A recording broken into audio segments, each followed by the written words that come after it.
여러분 안녕하세요.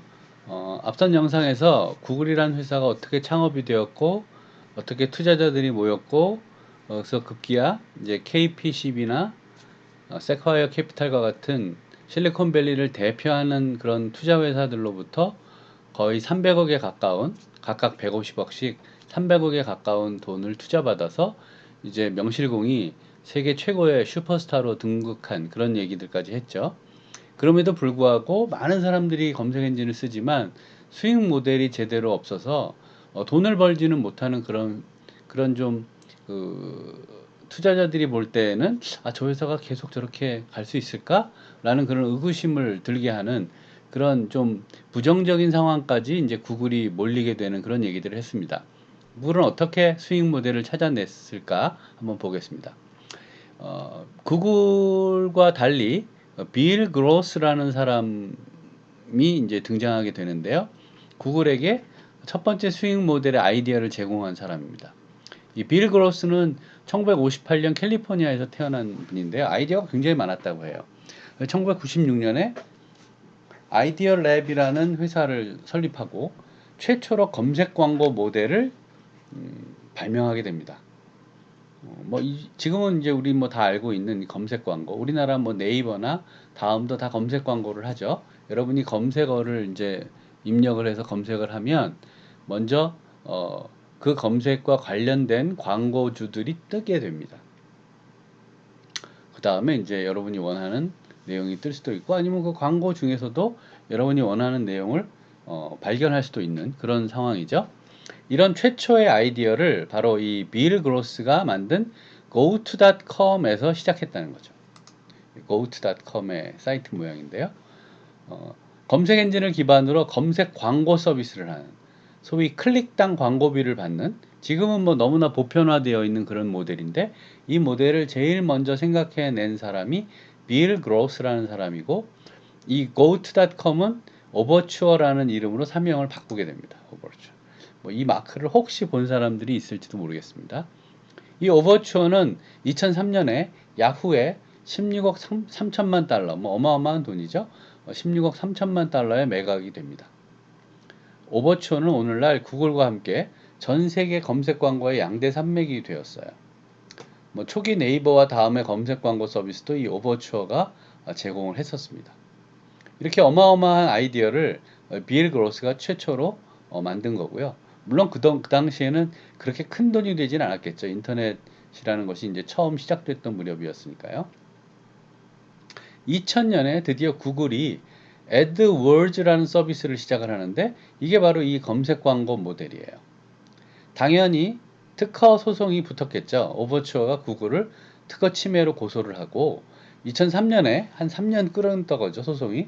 야후가 구글 주식 270만 주를 받는 걸로 합의를 합니다. 왜 야후가 받았죠? 그 사이에 주인이 야후로 바뀌었잖아요.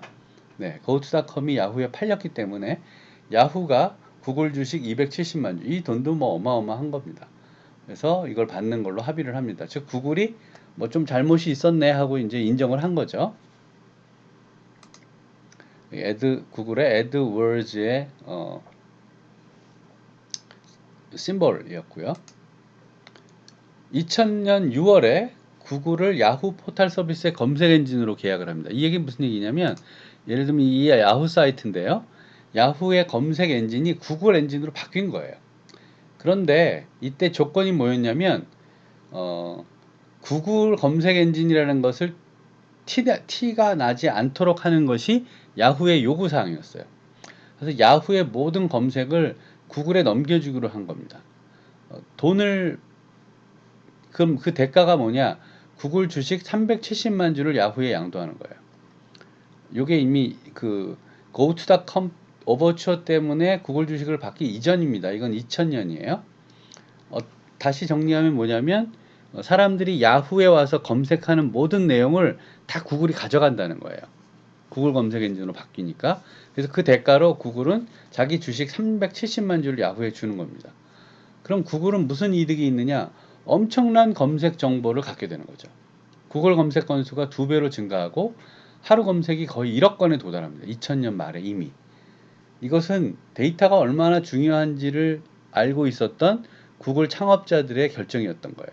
야후가 생각할 때는 이거 뭐 더 좋은 검색 엔진으로 바뀌는 거고 뭐 우리 검색 엔진인 줄 사람들은 알고 쓸 테니까 뭐 그런 데다가 주식까지 주고 야 뭐 대단한 우리한테는 이득인데 라고 생각했지만 그것은 야후의 오판이었던 거죠.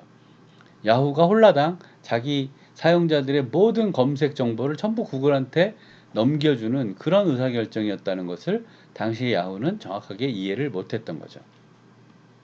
이렇게 됨으로써 구글이 순식간에 전 세계 검색 건수의 40%를 차지하는 그야말로 세계 최고의 검색 엔진이 탄생하게 된 것입니다.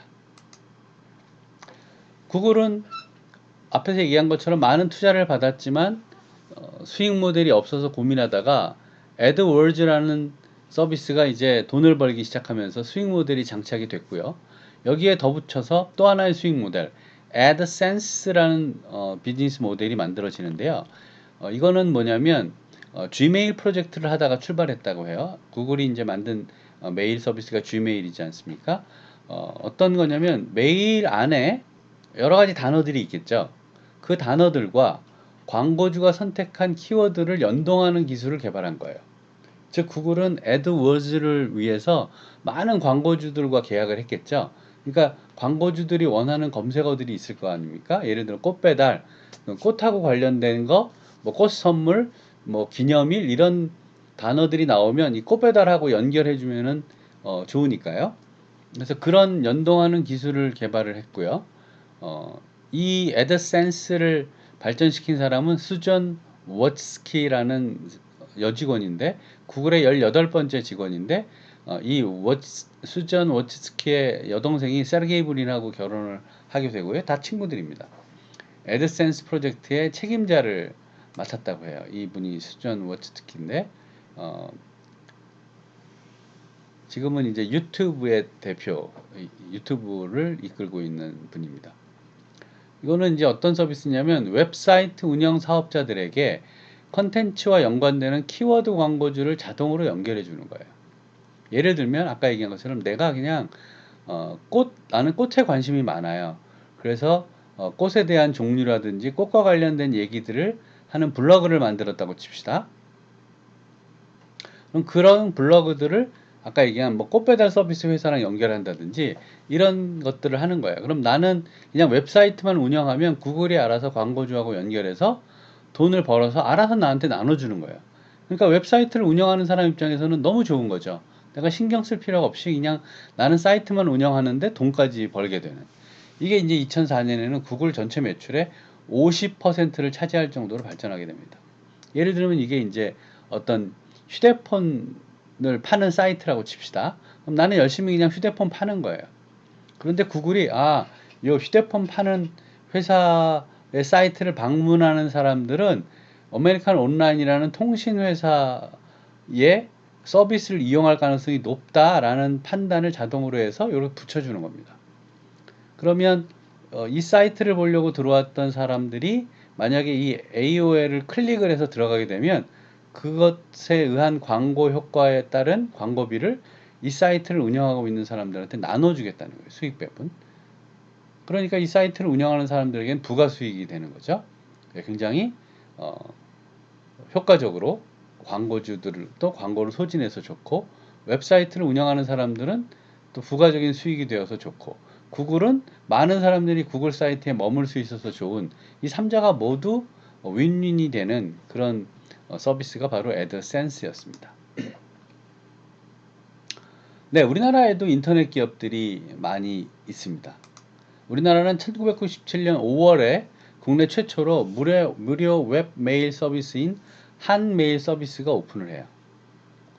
그리고 97년 9월에 야후 코리아가 국내에서 포탈로서 첫 서비스를 시작을 하고요. 98년에는 네이버가 서비스를 시작합니다. 검색 포탈로 시작을 하게 되고요. 그리고 99년 7월에는 처음에 이제 무료 웹메일 서비스만 시작했던 한메일이 다음이란 이름으로 포털을 오픈하게 됩니다. 야후, 다음, 네이버의 3파전으로 시작이 되죠. 그러나 여러분이 알다시피 야후 코리아는 이제 점점 쇠락의 길을 걷게 되고 네이버와 다음이 꾸준하게 경쟁합니다. 2010년까지. 물론 지금은 우리나라에서는 네이버가 독보적으로 앞서가 있습니다만 2010년까지만 해도 네이버와 다음이 경쟁을 하는 그런 구조였습니다. 네이버라는 회사를 한번 살펴볼게요. 네이버는 1997년 3월에 삼성 SDS라는 이제 삼성의 자회사가 있는데요. 이 회사 내부에서 사내 벤처기업이라는 컨셉으로 시작을 합니다. 이분이 이제 네이버의 창업자인 이혜진 씨인데요. 사내 벤처라는 건 뭐냐면 큰 대기업이 그 안에 있는 사람들끼리 모여서 마치 작은 벤처 회사처럼 만들면 그 대기업 입장에서 그 아이템이 괜찮다고 하면 독립시켜주는 그런 프로그램들을 1990년대 말 2000년대 초에 많은 대기업들이 했었거든요. 그래서 1998년 1월에 이 서비스를 시작을 합니다. 그리고 1999년 6월에 드디어 네이버컴이라는 회사를 설립을 하고 2000년에는 한 게임을 인수합니다.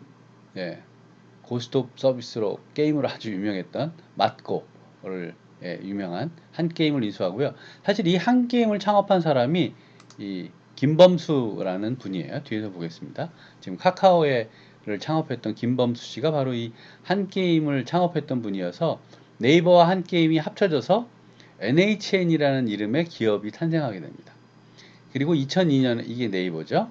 네이버 초창기의 모습이고요. 그리고 2002년에 드디어 그 유명한 네이버 지식인 서비스가 시작이 됩니다. 김범수 씨네요. 지식인 서비스. 예, 전지현을 모델로 썼고 이 모자에 이제 날개 달린 이게 아주 굉장히 대표적인 네이버의 상징 같은 거죠. 그래서 그 이후에 이제 네이버 블로그, 네이버 카페 서비스가 개시가 되고 2013년에는 네이버와 NHN 엔터테인먼트가 분란이 됩니다. 한 게임이 다시 이제 NHN 엔터테인먼트가 된 거죠. 그 전에 이제 김범수 씨는 회사를 나와서 어떤 히스토리를 겪게 되면서 이제 카카오까지 창업하고 지금은 뭐 네이버하고 다시 경쟁해 볼 수 있는 그런 엄청난 회사의 대표가 되어 있는 거죠. 아무튼 네이버는 사내벤처에서 시작해서 우리나라를 대표하는 그런 인터넷 회사가 될 수 있었습니다. 또 하나의 대표적인 우리나라 회사가 바로 다음이죠. 다음 커뮤니케이션즈로 시작해서 다음하고 카카오가 합병을 하게 되고 지금은 이름이 이제 카카오로 바뀌어서 어떻게 보면 이제 다음이라는 회사는 이제 사라졌다고 볼 수도 있겠습니다. 1995년에 다음 커뮤니케이션즈를 설립을 하고요. 국내 최초의 웹메일 서비스인 한메일을 하게 됩니다. 이렇게 생겼죠. 한메일넷. 아마 여러분 부모님들이 보시면 굉장히 옛 추억에 젖으실 것 같은 화면입니다. 그리고 1999년에는 포털 서비스, 다음이라는 이름으로 포털 서비스를 개시를 합니다. 이 다음이라는 회사가 굉장히 실험적인 회사인데요. 2004년에 본사를 제주도로 이전해요. 멋있죠? 네.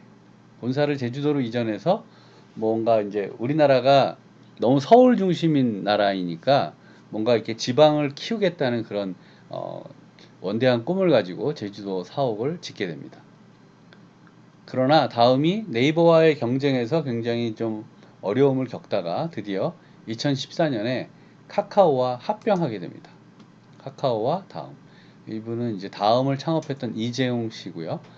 지금 이제 최근에는 이제 타다라는 서비스 여러분 아시나요? 카니발 하얀색, 까만색 카니발에 사람들을 태우는 공유 택시와 같은 그런 역할을 하는 타다 서비스 때문에 뉴스에 많이 등장하게 되는 분인데요. 다음의 창업자이고요. 이쪽이 이제 김범수 씨. 한 게임을 창업하고 네이버랑 합병이 됐다가 회사에서 이제 나오게 되고 다시 절치부짐해서 다시 카카오라는 서비스를 성공시키고 지금은 이제 이 카카오가 더 작았었는데 다음이라는 거인 공룡을 카카오가 먹는 그런 인수합병으로 인해서 지금은 이제 카카오만 남게 되는 그런 우리나라 IT의 역사를 만든 분이라고 할 수 있을 것 같습니다. 네, 그 밖에 우리나라에 여러 가지 인터넷 포털들이 있었어요. 라이코스라든지 또는 엠파스 그리고 넷디앙 그리고 드림이즈는 이제 아래 한글과 컴퓨터를 만들었던 이찬진이라는 분이 만든 회사였었던데 다 지금은 이제 서비스들이 네이버 중심으로 우리나라가 이제 재편되면서 지금은 이제 많은 사람들이 사용하지 않는 그런 서비스들이죠. 또 대표적으로 네이트는 뭐 그 웹사이트가 아니라 이제 메신저로서 아직도 많이들 쓰고 있죠. SK라는 대기업이 하고 있기 때문에요. 그래서 이런 서비스들이 우리나라 인터넷을 이끌어왔던 그런 서비스라고 할 수 있겠습니다. 오늘 영상은 여기까지 하겠습니다. 여러분 수고했습니다. 안녕.